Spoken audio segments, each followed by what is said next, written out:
అందరికీ నమస్కారం అండి. నా పేరు డాక్టర్ డి సుధారాణి. నేను కృషి విజ్ఞాన కేంద్రం ఘంటసాలలో సమన్వయకర్తగా పనిచేస్తున్నాను. ప్రస్తుతం మనం చూసుకున్నట్లయితే ఎరువులు అన్నవి చాలా అధికంగా వాడుతున్నారండి. అది కూడా యూరియా, నత్రజని ఇచ్చేటువంటి ఎరువుల్ని చాలా ఎక్కువగా రైతాంగం మన వ్యవసాయంలో కానీ ఉద్యానంలో కానీ ఏ పంటల్లో చూసుకున్నా కూడా ఎక్కువగా వాడడం అన్నది ఇటీవల కాలంలో మనం గమనించడం జరుగుతుంది. అయితే అధిక శాతంలో యూరియాని కనుక వాడినట్లయితే మన పంట పైన, నేలపైన, అలాగే నీటిపైన కూడా చాలా దుష్ప్రభావాలు ఉండడం జరుగుతుంది.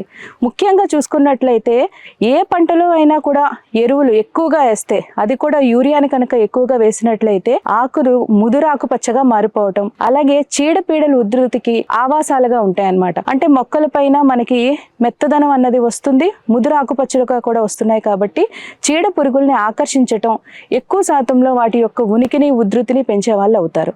అలానే ఎక్కడైతే యూరియా అన్నది ఎక్కువగా వేస్తున్నారో దిగుబడులు పెరగడమే కాదండి, పెరుగుతున్నాయి అనే అపోహలో రైతులు ఉంటున్నారు. దిగుబడులు తగ్గుతున్నాయి. అలానే దాని నుంచి వచ్చేటువంటి దిగుబడి ఏదైతే ఉంటుందో దాని యొక్క నిల్వ శాతం, సామర్థ్యం, అంటే ఆ పంటల యొక్క ఉత్పత్తి యొక్క సామర్థ్యం, నిల్వ శాతం అన్నది తగ్గడం అన్నది గమనిస్తూ ఉన్నాం.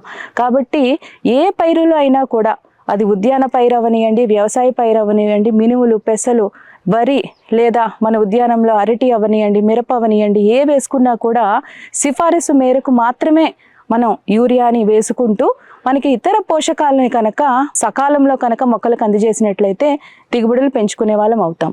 అలానే నేల ఆరోగ్యాన్ని చూసుకున్నట్లయితే మనం ఏ ఎరువు వేసినా కూడా ఆ ఎరువు సూక్ష్మ పోషకాలు కనుక నేలలో ఉన్నట్లయితే, ఆర్గానిక్ కార్బన్ అంటాం, సేంద్రియ శాతం కనుక మనకి నేలలో ఉన్నట్లయితేనే ఆ ఎరువు, ఉదాహరణకి మనం యూరియా వేసామనుకోండి, అది నత్రజనిగా మొక్కకి అందాలి అంటే మనకి ఆర్గానిక్ కార్బన్ శాతం అనేది అధికంగా ఉండాలి.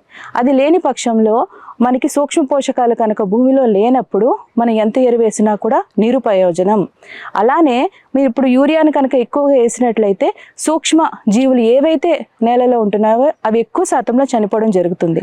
అలానే సూక్ష్మ పోషక ధాతు లోపాలు కూడా ఇటీవల కాలంలో ఎక్కువగా చూస్తున్నాం.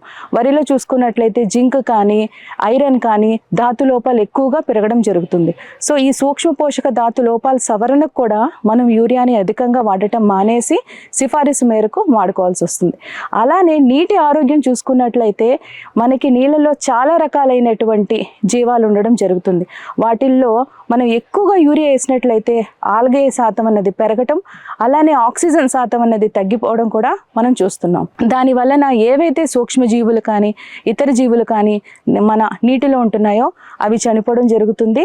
అలానే అధిక శాతంలో ఎరువుల్ని మనం ఎక్కువగా యూరియాని కనుక వాడినట్లయితే మన దుష్ప్రభావం నేలపైన, మన ఆరోగ్యం పైన, నీటిపైన, అలానే పంటలపైన కూడా ఉంటున్నాయి. కాబట్టి రైతులందరికీ మనవి ఏమిటి అంటే, ఏ పైరు వేసుకున్నా కూడా దానికి కావలసినటువంటి ఎరువులను, ముఖ్యంగా యూరియా, నత్రజనిని ఇచ్చేటువంటి ఎరువులను, సూచించినటువంటి ఎరువును నిర్దేశించిన మోతాదులో కనుక వాడుకున్నట్లయితే తక్కువ పెట్టుబడితో సరిసమానమైన దిగుబడి తీసుకుంటూ నికర ఆదాయాన్ని పెంచుకుంటూ రైతాంగం ముందుకు వెళ్తున్నారని ఆకాంక్షిస్తున్నామండి.